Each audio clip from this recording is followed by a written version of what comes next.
ශානක්‍යන් රාස්මානික මෙතුමා ඔබතුමාට මිනිත්තු 9ක කාලයක් තියෙනවා. Thank you. Today on the final day where we are debating the East Attack Commission, I would like to say a few words because all I have seen over the last 10 days is that different people have been accusing each other of who's responsible, but I haven't heard anyone propose anything for the future as to how we could avoid such a situation in the future. So as a young MP, I would like to say a few things that I have observed or in the history that I have read in the history, things that have happened in the history so that we can avoid a situation like this from happening ever again where innocent lives are lost. Because it's really important that we ensure that since the war has ended in Sri Lanka, I think in transitional justice, one of the most important pillars is to ensure that it doesn't reoccur. Non-recurrence is important. So it's very important that we understand some things in the history.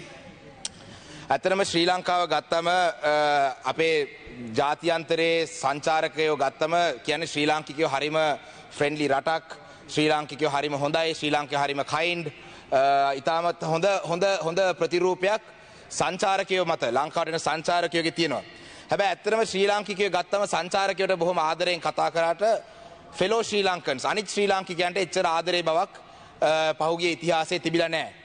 ඇත්තටම බැලුවොත් එහෙම 1949 දී මේ රටේ ශ්‍රී ලංකාවට නිදහස ලැබුණාන් පස්සේ එවකට ශ්‍රී ලාංකික පුරවැසියන්ව හිටපු ඒ ඉන්දිය වතුකර දෙමළ ජනතාව ශ්‍රී ලංකාවේ ආර්ථිකයේ ප්‍රධාන කොටසක් වුණු ලංකාවට වැඩිපුර ආර්ථිකයක් ලබා දුන්නු ලංකාවට විදේශ විනිමය ගෙනත් දුන්නු ඒ ජන කොටස ලංකාවෙන් පිටුවහල් කරන්න පටන් ගැනීමෙන්ම අපි ලාංකිකයන්ට තවත් ලාංකිකයෝ ආදරේ නැති බව පළවෙනි වරට ප්‍රකාශ කරා.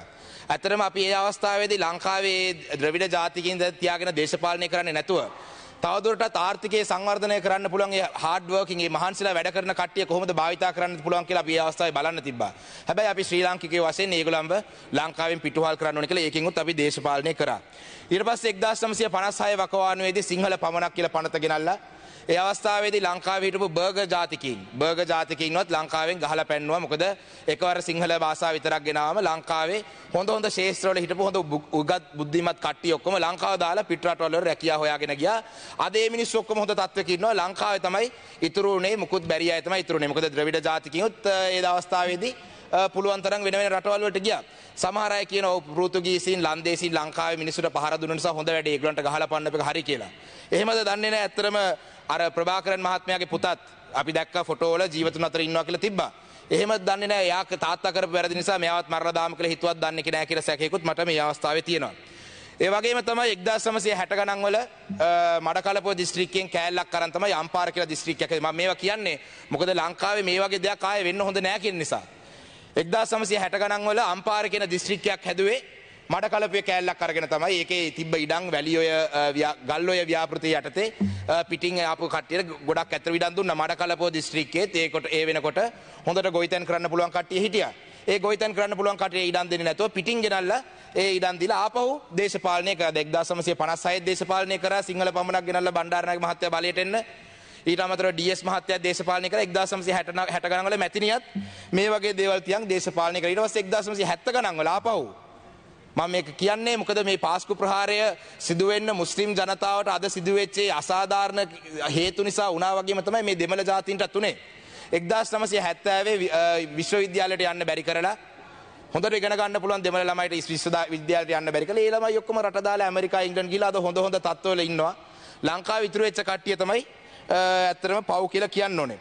මොකද මේ හේතු මම කියන්නේ මොකද මේක පැටර්න් එකක් අපිට බලන්න පුළුවන්. මේ විදිහට තමයි මුස්ලිම් ජනතාවට විරුද්ධවත් පහුගිය ඉතිහාසයේදී එක දැන් මුස්ලිම් ජනතාව ඇත්තටම දක්ෂයි. ව්‍යාපාරිකයා ඇසින් දක්ෂ ව්‍යාපාරී. මුස්ලිම් ජනතාව ලංකාවේ ව්‍යාපාරය කරන්න තමයි ආවේ. මම මේ කියන්නේ මුස්ලිම් ජනතාවගේ හිත් දිනා ගන්නවත් මොකක්වත් නෙවෙයි. ඇත්ත මිනිස්සු ශ්‍රී ලාංකිකයන් ඇත්ත දැනගන්න ඕන නිසා.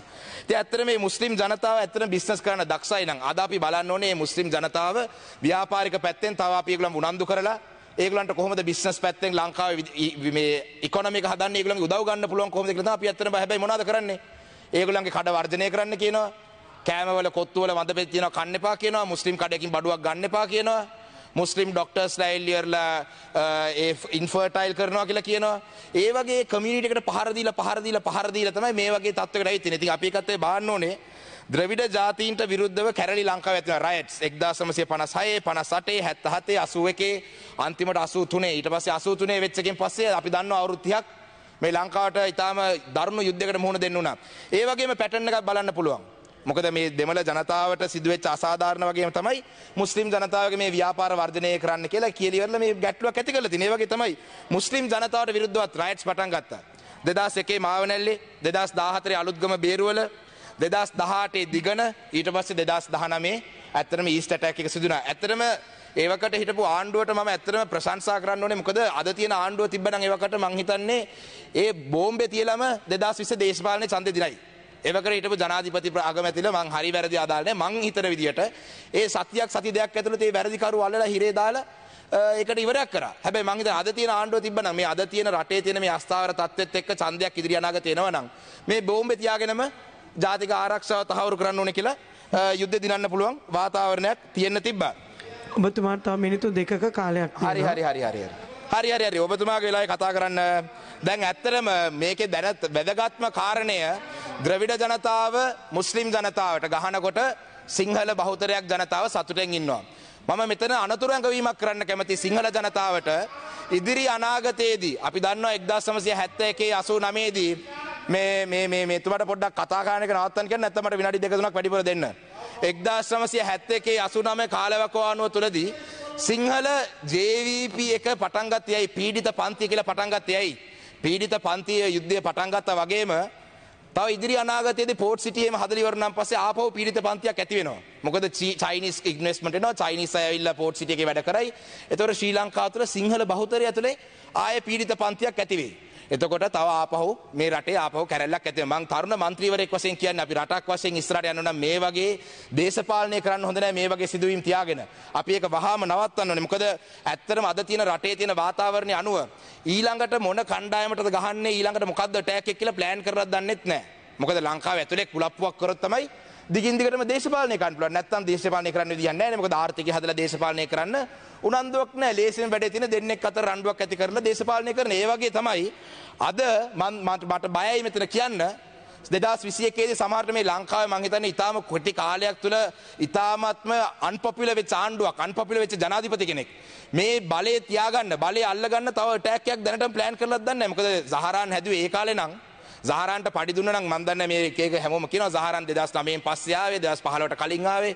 ඒක ඇත්ත නම් අදටත් තව අලුතෙන් කවුරු හරි එක්කෙනෙක් හොයාගෙනත් දන්නේ ඊළඟ ප්‍රශ්නේ ඇති කරන්න. ඒක නිසා මේ රටේ ජනතාව බොහොම අවධානයෙන් බලා සිටින්න ඕනේ මේ වගේ දේවල් ගැන.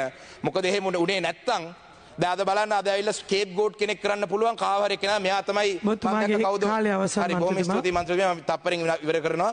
අද මම දැක්ක මෞලවි කෙනෙක් අල්ලගෙන එතුමා තමයි මේකේ මහා මොලකරු කියලා තියෙනවා. ඇත්තටම මහා මොලකරු කවුද කියලා හොයාගෙන ඒගොල්ලන්ට දන්වම් දෙන්න ඕනේ. එහෙම නැත්නම් අද ද්‍රවිඩ අම්මලා තාත්තලා පාරේ ඇවිදිනවා වගේ ඒගොල්ලන්ගේ පුතාලට දුවලට මොනවද උනේ කියලා තව අවුරුදු 10කින් කතෝලික මේ මැරිච්ච 250ගේ අම්මලා තාත්තලාත් පුතාට මොකද උනේ කියලා ඇත්ත මොලකරු කවුද කියලා හොයාගෙන යයි. ඒක නිසා වහාම don't create a scapegoat of somebody just for your politics. Find out who the real culprits are. The Justice Minister is here. Find out who the real culprits are and give them the necessary punishment. Thank you.